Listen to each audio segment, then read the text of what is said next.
Mbote na bino balandi RDC Source Info, chaîne na bino informaka bino mikolo nyonso oyo bolandaka mingi po botindela biso ba message to tangaka. Vraiment merci mingi bisika bozali ba oyo bakotala ngona tongo bonjour pona bino, ba oyo bakotala ngona pokwa bonsoir pona bino, tozali elongo. Musala tozali kosala ezali musala ko info bino po bolingaka Kongo mingi, yango bolinga toujours bozala informer boyeba nini koleka na kati ya mboka Kongo. Lelo to décidé to lobi esengeli to kundola to lobelela makambo oyo ezali koleka na kati ya mboka na biso Congo tozali na muto bolandaka mingi oyo boyebi mingi na nzela ya singa na nzela media bolandaka pe mingi yango to sepeli to solo na ye mayema tali mboka na biso na po liboso to kolobelana na makambo tali justice Bolandi bino pense aux nominations mises en place de Salemi na magistrature et pas ya mokonzi mboka outi konome batu ya sika. Sikoyo tokoyeba ko solola na invité na biso à expliquer biso est-ce que le chef de l'État a respecté le procédure totale. Pour ébeler to le bando la ba critique to tant ba critique par-ci par-là ba musu ba koloba oh non FCC ba longoli ba to FCC ba remplacer ba to FCC. Est-ce que ezali ya solo to le kuta to la makambo ya ba so de mouton ba travaux ya 100 jours au Mokozamboka à la saki to yoki makele eleki mingi ba contradiction koto directeur de cabinet na ministre ya finance ba ko yoka te makambo ezali belé vraiment to sepeli to solo le longo na invité na biso o boko découvrir na quelques secondes ya kotanga. Honorable Peter Kazadimbote. Bote de connexion. Tout le bien makambo ya justice mokonzi mboka oti kobimisa bakambi ya sika na mulongo ya baye basambisaka po ete makambo nyonso ezonga na molongo. Mais est-ce que motuna na biso zaboyi? Est-ce que mokonzi mboka a respecté ba texte toté po to boyi makambo ba bloquer boyi ba sali boyi po a respecter procédure? Non, Mokonzamboka a respecté toujours la procédure. Na banzi, mutuna na ozo sala dijon na makambo itali, ba ordonnance, ya ba société, ya Jekamine na SNCC. Non, na lingina bandela wana kwa ba to comprendre. Bazolo Baro, Mokonzamboka a respecté la procédure, a nommé à consulter le conseil des ministres. Tout ça, ils ont dit Makambo ya Lukuta pe a monté en Mabé. Mokonzamboka a consulté qui premier ministre. Bakoye Bisangai, premier ministre Azali, gouvernement. Na ordonnance loi Oyo, ils ont organisé modalité de fonctionnement entre le gouvernement et le président de la République, donc ils ont régir le gouvernement, dans rapport avec le président de la République, ils ont roba, na banzi na moka article 43 boye, na yeza du sous na moka na esprit ils ont roba. En cas d'urgence, le président de la République a convoqué le Premier ministre pour consulter sur un point. Et les décisions qu'ils vont prendre, ils allaient engager le gouvernement. Dans l'ordonnance où le président de la République, ils allaient contresigner par Bruno Tshibala. C'est-à-dire que le président de la République a consulté qui est, que nous avons nommé Batou P a signé qui, contrairement à Makambat Bazolo Bao, Bruno Tshibala a signé qui était Sekamir qui a signé à sa place. Directeur de cabinet, il y a le président a signé, a contre-signé. Mais a signé pour authentifier l'acte du président de la République. Si comme on a dit, na katio malobate, na nzela wana na katio malobate, et belepe ba koloba boye. Bruno Tshibala a une qualité de contre-signer pour Azaki Premier ministre démissionnaire. Non, non. Azaki Premier ministre, ce qui urgence nationale Ezali, a signé, contre-signer, puisque c'est lui qui engage Ezali président de la République. Donc, procédure est acquis respectée à niveau 1. On ne peut pas laisser Mboka et Zozika pour Premier ministre Azad démissionnaire, président de la République, à poser un acte en tant que garant de la nation et du bon fonctionnement des institutions. Donc, le président a joué décision en conformité et avec la Constitution et avec les règlements, donc l'ordonnance qui réglemente les relations, les modalités de fonctionnement du gouvernement. Maintenant, l'ordonnance aussi... Avant tout les kawana, on évoqué yango, examen pour n'année tilelo, ils ont une application de l'ordonnance wana. Pour ébélé, bah comité, bah le président Tshisekedi aza étiquette moko boye Kabila ndazo kamba yangwana ba ordonnance ils ont bloqué par FCC. Ba ikepe ba congolais ba kolobete le ko les ali bongo ba dissous dans tolo ba alliance wana kufaka. Bon, pour l'année ordonnance ils ont exécuté au moni contexte où tozali ezali contexte moko ya cohabitation. Il y a cohabitation. C'est-à-dire que biso IDPS nakash toza na majorité présidentielle bandeko ya FCC bazali na majorité parlementaire. Les problèmes qui se posent aujourd'hui c'est un problème politique. Ministre il fallait qu'il a exécuté azali ministre ya FCC. Certainement avec une instruction quelque part pour nous bloquer. Mais le blocage n'est pas inutile du moment où décision en un président de la République est déjà publié dans le journal officiel. En droit, ce qui un acte est publié au journal officiel est commis opposable à tous.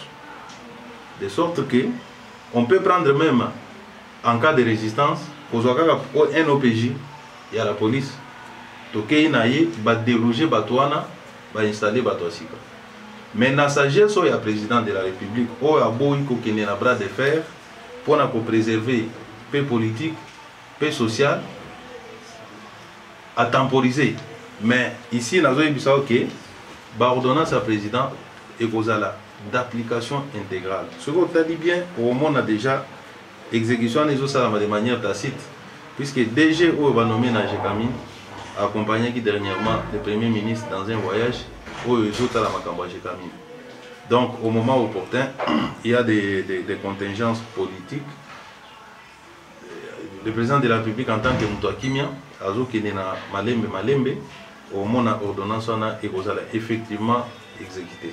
Toujours la Macambo est allée justice, na Moutuni, la banzi ordonnance batanga qui a un mokolo alubi na média et procédure à Liboso na matière oyo ezali conseil supérieur de la magistrature et ça la proposition au président de la République pour qu'il a nommé.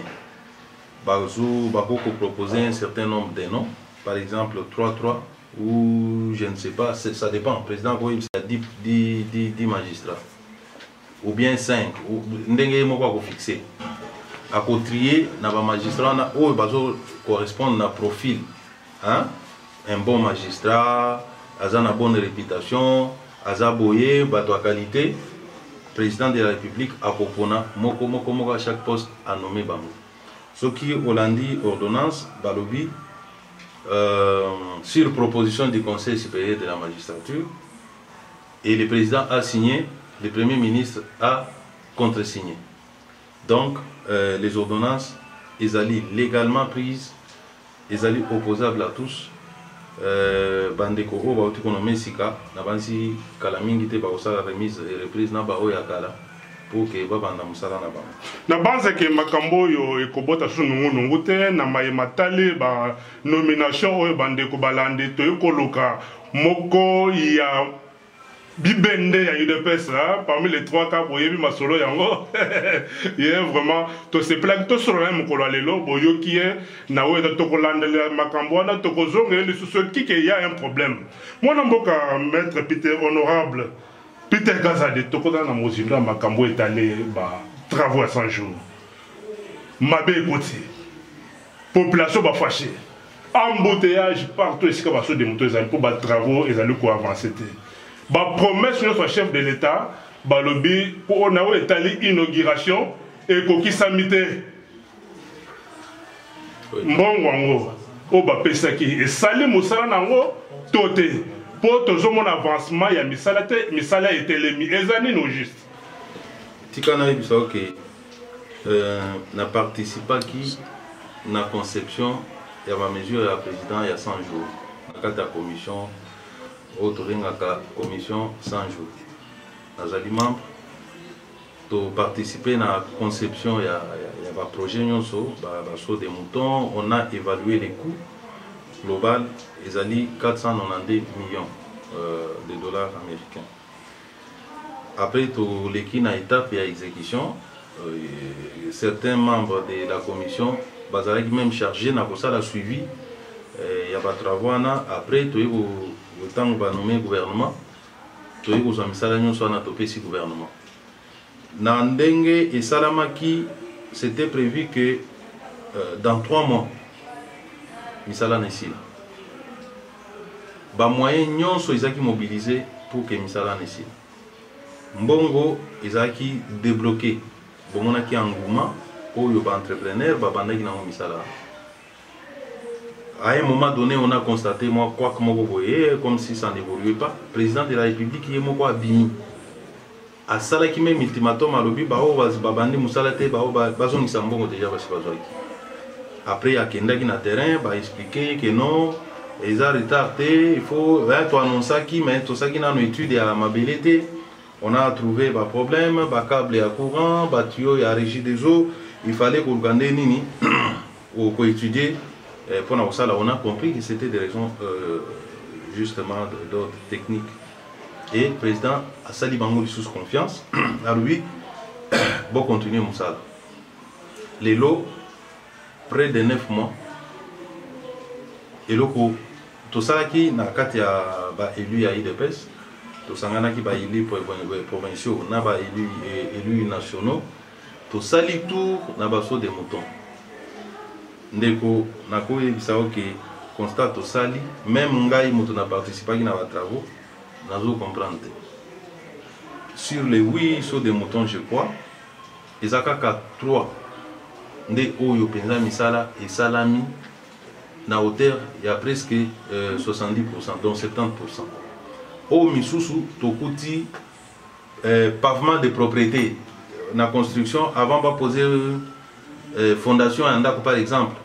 Bakati ba tracé, il y a des bossos bazo couler dans moi béton mo boy bazo de propriété. Après ne ba yeko bana opposer ba moyen pour na la fondation après mais to moni na baso de moutons moko bazana no na niveau wana. Pendant tout ce temps, Mbongo et Sebima na hauteur moko élevé.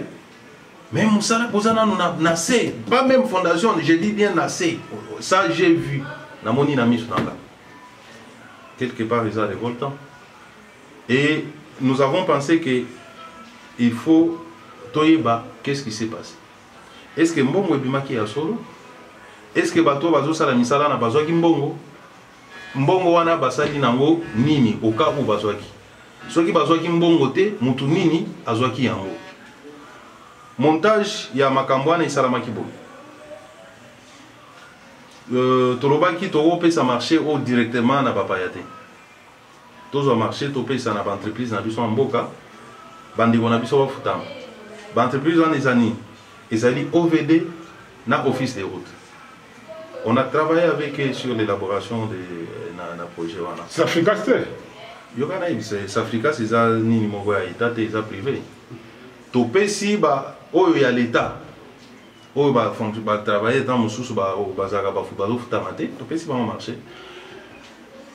Et bango si ko ndé ba ko engager ba société mususu notamment Safrika sozo tangana. Ba ko signer na bango ba contrat, il y a sous-traitance, hein ba kaboli ba. Mais tozo yo ka ba eko ba entreprise en privé ba zo ba zo mbongo te. À ma connaissance mbongo et bima. Dengue même toyoki directeur de cabinet président na ministre de la finance balobi mbongo et bima na hauteur à 70%. Et que il fallait qu'il y ait tout le misala et ça peine à niveau il y a 70%. Mais toujours constater qu'en dehors il y a 3 sauts de moutons automobiles et ça et tikali kaka musala mukepo ici là misusu ils en ont na mabele. Ils n'ont même pas 30%. Ils ont des tournements tonini. Bon, ngai moyen na loba qu'ils ont des tournements na minito izate. C'est pourquoi moi je propose d'ailleurs na CPL mingi na oki na conseil des ministres où ils ont lobby vendredi. vendredi, va diligenter commission audit. Nous avons proposé ça. Audit et salama. Et Talisabiso, puisque tout le détournement, tant raison, mais c'est inquiétant de voir que Misala Oyo, ils ont salamate et ils ont payé ça va congolais Kanda, comme si ils ont salami pour dresser la population contre le président de la République. Nous pensons que cette commission d'audit va nous dire clairement ce qui a responsabilité. Et puis, nous avons souhaité Ndenge, Mokonzambo Kalobaki, année 2020, déjà année à action, a sanctionné Oyo, n'a pas magistrat réforme justice et au salama, va s'occuper de Nabaka, Toye Babanane, on va mettre ça dans l'État. Ceux qui pensent que Moïse Azali a sanctionné. Il y a seulement un bon honorable Peter, quand on a solo il y a 100 jours, on a Makambo, les Kanakuna, Nandenge Misale Kotambola Biente, Bamusu Babé en sabotage, Bamusu Pebeke Musika Narlobete, cabinet à chef de l'État et Kosungayete. On dirait Batumoko Bazawana pour la Kobundisaye. Olobine pour la Yango. Les Amakamnazoga Batwazoloba. Parfois Bazoloba avec raison. Chef de l'État a commencé à m'accompagner sauté. Azara n'a pas collaborateur justement pour Basungaye na misala musus pour accompagner na vision naie pour exécuter la tâche musus où il va zako ordonné. Mais malheureusement le constat semble être correct dans la mesure où il y a beaucoup de failles dans Bamakambo Belé où ils allaient pour honorer l'image du président de la République et ils ont honoré l'image de la présidence. Donc, dans une certaine mesure, je pense que cette opinion doit avoir raison. Nao etalika cabinet, moi namboka bebele ba ko s'inquiéter na makambo ko le bazo mona communication muke. Kutu yango te na compte ya cabinet ya chef de l'État. Yoza communicateur Naza communicateur dans tout le makambo etali cabinet ya chef de l'État pour makambo susu. Communication, ils sont en retard, mais qu'on peut se bien tenir en opinion. Ceux qui ont en retard, ils ont en tant que Tshisekedi, ce sont là au comblé en haut. Voilà. Tout ça, la caron a compté à partir, mais tout ça, le baba officiel, n'a qu'à dire cabinet à chef de l'État. Ça ne marche pas. C'est le constat. C'est le constat. Les gens nous disent ça à longueur de journée, les gens nous interpellent. Et à notre tour, nous ne manquons pas de. Moi, je travaille aussi avec ces communicateurs. On travaille, on se donne des idées. Je rapporte ce que l'opinion dit. L'opinion qui ne travaille pas assez. Voilà ce qu'il faut faire, voilà ce qu'il faut faire. Bon, j'espère qu'ils vont vite s'adapter pour que les critiques soient ici. Ok, Boyoki, ma réponse à mon amboka. Honorable Peter, mais tout ce qu'on est en tant qu'élu, il y a Kinshasa, mon amboka, tout le bien ma cambotali kin bopeto. Le lot balança qui va kin bopeto et sali basanza, mais tout comme on était Kinshasa comme salité collègue de la le lot comme on appelle les sous beaucoup mais sont suspendus pour n'avoir été kin bopeto. Sikoyo, ezali responsabilité, il y a gouverneur, voilà, c'est qui, il y a Baboukoumès. Pour ébeler, il s'inquiéter, la population peut s'inquiéter dans les Camerounais, tout le temps, suspension, tout le monde tiwapi. Ok, Otuni n'a pas dit que je vais me balader. Otuni pour la nini, Kinshasa est comme salité. Et puis, il y a une suspension. Donc, je préfère répondre en haut, puis dans deux volets. Premier volet, ils allaient à Kin Bopeto, ils allaient. Gouverneur, tant qu'il a sollicité investiture dans le Parlement, a annoncé qu'il y a une opération en Kin Bopeto qu'il considère comme une philosophie où il faut inculquer dans Bakino pour que les propriétés soient dans la ville. Nous avons approuvé ça. Tant que voté budget, il y a une des sommes importantes où ils allaient destinées à l'assainissement de la ville de Kinshasa. Et à ce titre, ngai na juger sur base des actes, sur base de ce qu'il aura fait de l'argent de la capitale au Utopési pour na Sokola Kinshasa. Kin Bopeto ils en ont aspect belé ndenge na Otaki Koloba. Effectivement, nous avons constaté que salité il est kaki. Mais je constate aussi ces derniers temps, quand même, dans les grandes artères, dans le monument est fort, moi, au Salama. Bazali ko Kombola, Bazali ko Tchama peinture. Il y a, je crois, 3-4 jours, on a au mon gouverneur, justement pour nous solo, on a été Makambangwa Kinbopé, on a été à commune à niveau ni. Il m'a expliqué la démarche pour entrepreneur qui. Ils ont une association.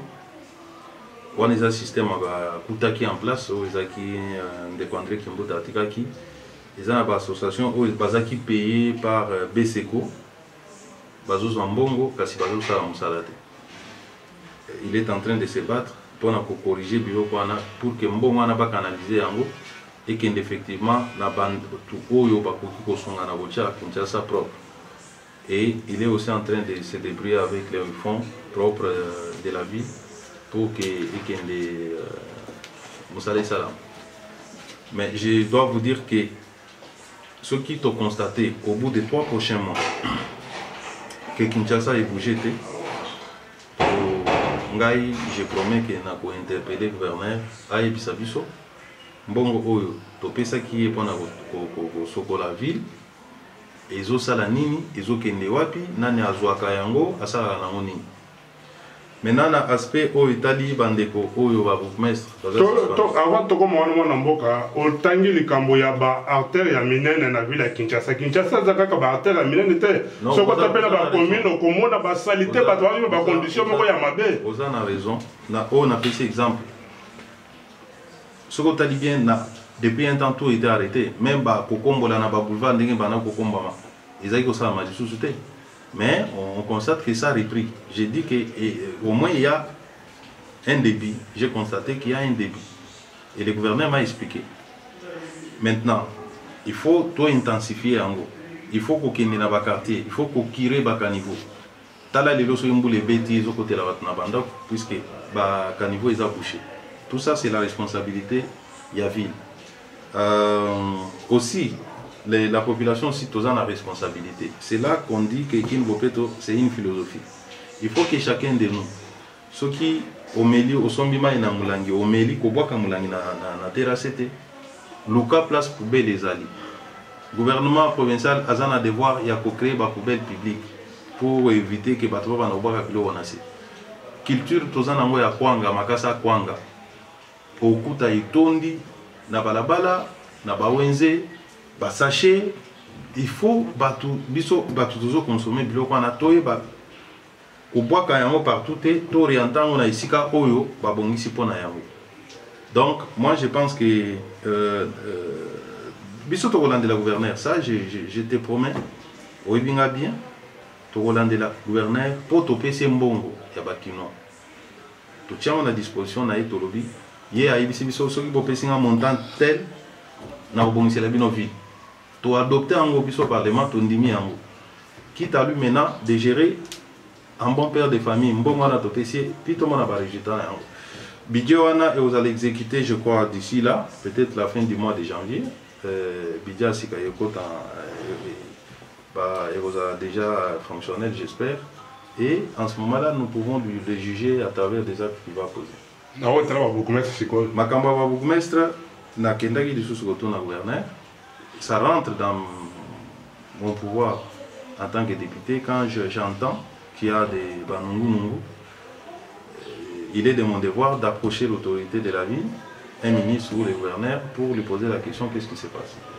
Il m'a expliqué que il y a quand même des fonds qui sont régulièrement débloqués pour que la commune ait fonctionné. Assurer propriété. Parce que la commune, ce sont des bras du gouverneur ou du gouvernement provincial. Comme le gouverneur constitue un bras plutôt pour le gouvernement central. Il me dit que ça bandeko va suspendre et ça va faillir na tâche wana. Bazo ça les logos moté, ça c'est d'après ses explications. Yango itindi a sanctionné bango. C'est une au moins dans la société il faut qu'il y ait la sanction positive comme négative. Ceux qui ont sali mabe va sanctionner négativement. Ceux qui ont sali malamu va sanctionner positivement. Il me dit qu'il s'agit là d'une sanction négative pour que bandeko wana va comprendre que bache bango wana pour basala va contribuer au développement de la ville de Kinshasa. Suspension, c'est une mesure administrative et ça a un délai nango. Il y a 3 mois, tout comme bakoki pe ko écourter délai wana soki muto apesi ba explication alobi que non mokonzi et ngai ezandenge papier sur rapporté talanga kutu na sali boye et nazo senga une mesure de grâce on peut bako longola olier à ça 3 mois bako ramena on a 1 mois 2 semaines on peut même lever la suspension immédiatement quand quelqu'un apporte des éléments que eux bazo reprocher ils aient en mode. Donc voilà un peu la situation. Il y a solo balandi biso beaucoup de réponses. Il y a élu à la ville de Kinshasa, maître Pitero à Salaki Fora qui écoute le gouverneur de la ville Jantini Ngobila sonana o Italie qui ne bopet o batubeli ba comme koloba qui ne salité beaucoup de réponses. Beaucoup de réponses na o Italie ba bourgmestre. Tozo kobaka na mituna na biso mwana mboka honorable Peter. Tout le monde qui premier ministre belge Ayakiao. Après entretien na yena mo konsiamboka la chef le komoko na kolobete tolinga ba parole te mais tolinga komona ba acte au moins que ça interpellation makasi. Oui bien sûr. Monter les interpellations makasi. C'est-à-dire interpellation, c'est vrai. On a besoin il y a ba acte président de la République et Mouarobaki année 2020 ezali année ya ba action. Action à liboso à poser ils a au outil qu'on nommé magistrat. On va réformer notre justice puisque oui il y a propension il y a corruption. Corruption ils ont un niveau très très élevé. Les lots sur des moutons ils ont souffrir puisque manifestement ils allaient quelque part hein, il y a des indices de corruption. Ça je reste convaincu qu'il y a quelque part il y a quelque chose qui n'a pas bien tourné. Et tout l'argent ne doit pas avoir été engagé dans Bamisalawana. C'est la justice qui élève une nation. Avec des réformes que le président va entamer dans Banzi, Makambobele va changer. Et puis à travers la nomination au président Assali, le prédateur va comprendre qu'il s'agit d'une mesure forte. Mutu na mutu abongama isika Azali. Oyo azako yiba atika. Oyo ayiba zoambonga l'État zongisa na caisse. Po bakokanga yo. Ça c'est très sûr, lutte contre la corruption, ils allaient cheval de bataille à président de la République. Dans cette année d'action, bakokanga bato. O nyonso bakokuta ka yibi mbongo à l'État, bakokanga ye, akozongisa ya. Il y a solo balandi biso boyoki réponse à maître Peter to kobaka madame na suka ya masolo na biso mokolo lelo maître Peter to yoka ki pe annonce mususu ya chef de l'État wa lobaki que secrétaire d'État américain il fallait qu'il y ait à Congo alors belaki on à Londres mais à notre grande surprise na surprise pe ya population ya ba congolais nyonso to yoki annonce mususu esalemi mais Congo ezali cité te a connaître na Congo te bon était que moi ma bezali. Bon, Naïbi vraiment raison de quoi un américain c'est que je sais que toujours entretenir de très bonnes relations avec les gouvernements américains. Le président de la République a Monaki cérémonie qui a son honneur pour dire que c'est le président légitime que les Américains reconnaissent. Je ne veux pas chercher à rentrer dans la raison, dans Bango, mais nous sommes un État indépendant. Toujours continuer à s'organiser. Ce qui compte pour nous, c'est le Congo. Il faut tout travailler pour le Congo.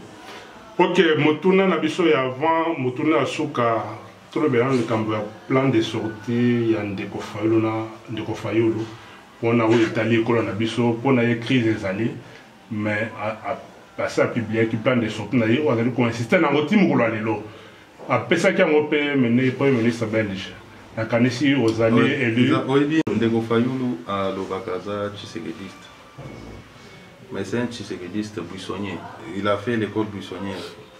Tangu Etienne Tshisekedi aza kopesa mateya ndeko Fayulu, Etienne Tshisekedi alobi boya bofanda okokende na parlement te oya ba fraudeur wana te.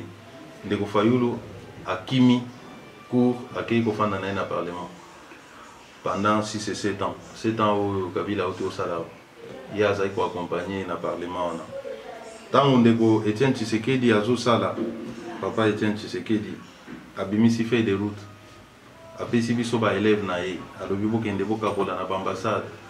Fayulu azaki na biso te azaki ko kima, a okende ko siéger na Parlement. Alors, ce qui fait que esprit ya Tshisekedi waza ko mettre na ba document na yoana ndenga za ko concevoir ango ndeko Fayulu aza na yango te. Alors tiko tango ya zoki mazoki na parlement avec kaka Etienne asali bo mais esprit aza na ngote lelo Etienne Tshisekedi azate, il cherche maintenant à montrer que c'est lui l'incarnation de Tshisekedi sans avoir acquérir l'esprit Tshisekedi, ce qui fait que tout ce qu'il fait a commis kosuka kaka na bobina bikoma biloba loba bifinga finga kotinda batuna un tribal. C'est tout ce que Martin Fayulu fait, croyant imiter Etienne Tshisekedi. Vous voyez, Etienne Tshisekedi a cela qui fait les routes, a l'objet qu'il y a à décrire l'état de crise. Cet état de crise a été reconnu même par la communauté internationale à travers les accords d'Addis Abeba. Au Baloba Kiki, Congo est en crise, Bokende na dialogue moko interne. Donc il y avait des dialogues, dialogue avec les pays voisins, dialogue avec en interne les partis en présence, les forces politiques en présence. Donc il s'agissait d'une crise visible, manifeste, criante, reconnue par la communauté nationale et internationale. Etienne Tshisekedi n'a fait que proposer des voies de sortie à cette crise-là. Mais les longues crises des athées, Ndeko Fayulu ne comprend rien, ayant fui les cours du grand maître. Allez, il se souvient que dans mon document de circulation, grand maître a salaki botikanga pe na sala.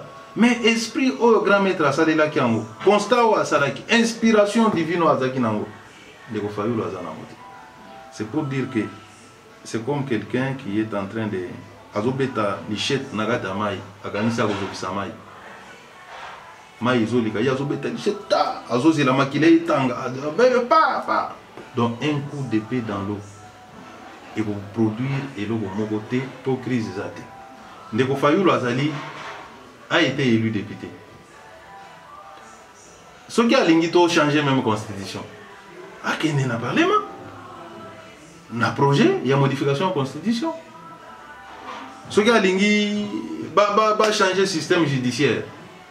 Ah, qu'il n'y a pas parlement. A proposé loi. Ce qui majorité à parlementaire bandimi, ça passe. Mais espérer désespérément que lobby toko tika parlement toko tika ba institution poto benga Fayulu to vanda naye ndeko Fayulu yo mutokima cour ozo lobani to landa ba buzoba naye toko landa ngote. Donc c'est une peine perdue. Ya solo bandeko tokomi na vers suka ya mission na biso tena biso ka mutuna moko boyo ki bana mituna na biso nyonso mwana mboka pite kaza da ko répondre. Binonde boko juger. Moi le mboka honorable Peter Kazade. Molobeli ba Kinois. Ba Kinois, ba Congolais. Ba komituna motuna oyo. Félix alobaki ye ayoki la base. Président Félix. Alobaki ke ayoki la base. Mais et mon ani lelo ete azoki sous base wana te po base wana ko lobete akabona na kamere. Akabona na FCC. Wana ezali maloba na ngai te nakanisi yo za Kinois oza eli ya ba Kinois bakoza la réponse po yo za mwana ya IDPS makila ya IDPS okoko pesa bango réponse nene po bakoza la réponse ya mwana ya IDPS. Président Félix a eu que la base, ça c'est certain. Biso IDPS ceux qui doivent tenir tilelo isa grâce ya base wana. Rupture avec l'INC. Ngai ozomona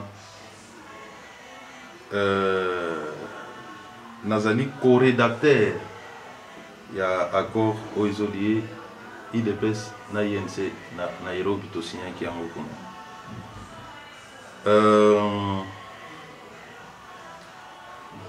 accord wana esali ke to koma na pouvoir lelo toza na pouvoir on constate il y a quand même des dysfonctionnements dans la présidence de la République, fuite à bas documents, des soupçons de corruption et tout ça.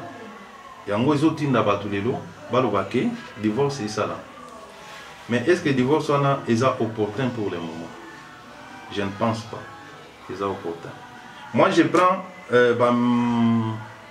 Mbela ya Bakuno, au bazar pour le babazo senga divorce, ngai nazo comme interpellation.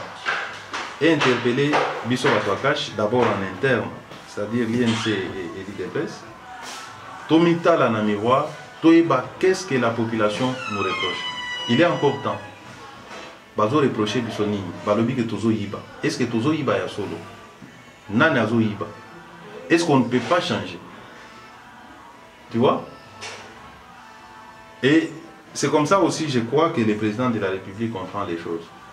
On prend tout ce que la population dit. Et moi, j'estime que c'est une interpellation majeure, d'abord en ce qui nous concerne, nous, cash, pour que Bisso, nous avons prôné les changements.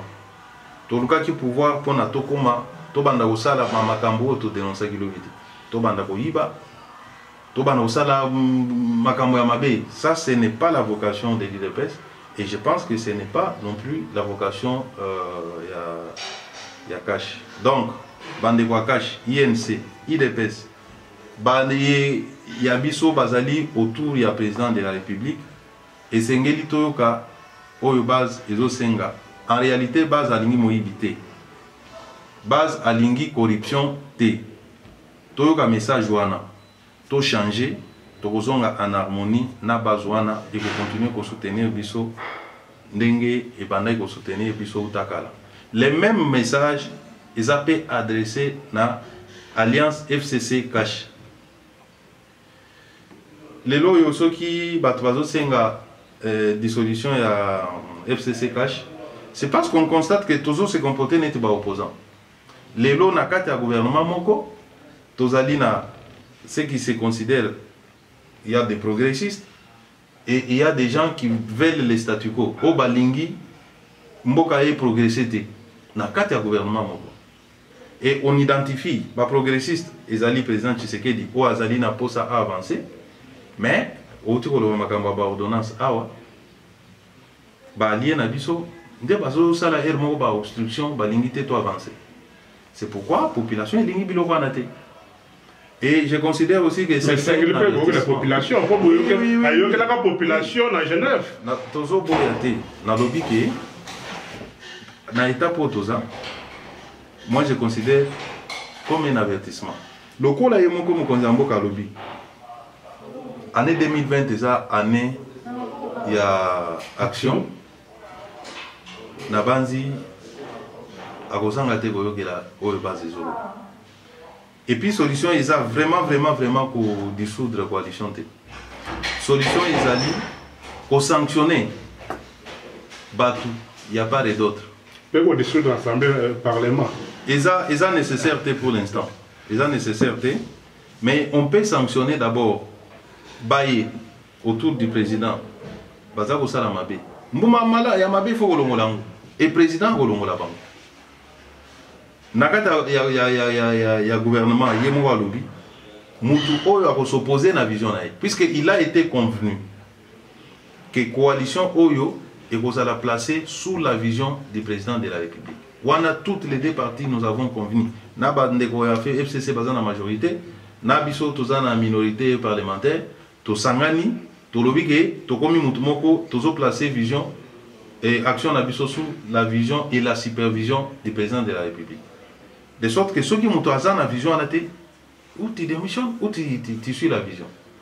Comme nous sommes en année des actions. Bon, là, on peut faire un pavillon, année de l'action, on peut faire un pavillon, révocation, c'est une sanction politique. Au Salimbe va révoquer. Au Yibi va kangyo. Voilà. mwana mboka tokobi na suka masolo na biso pour lelo est-ce que liloba ezali ya suka pona yo na bayeba kolanda biso mokili mobili liloba eza que peuple congolais to perdre l'espoir te ne perdons pas l'espoir toza na eloko ya monene esalami na kati ya mboka na biso ebengami alternance. Félix Tshisekedi, c'est l'incarnation de cette alternance. Il est plein de volontés, de très bonnes volontés pour Napola Mamboka Oyo. Oyo ezosala maïza neti ba douleur d'enfantement. Toko kitisa maboko te, banguna bazali, balingi te komona peuple congolais asepela. Bazali ko distiller discours mo tribal. Baye baza ko saboter action ya président de la République bazali.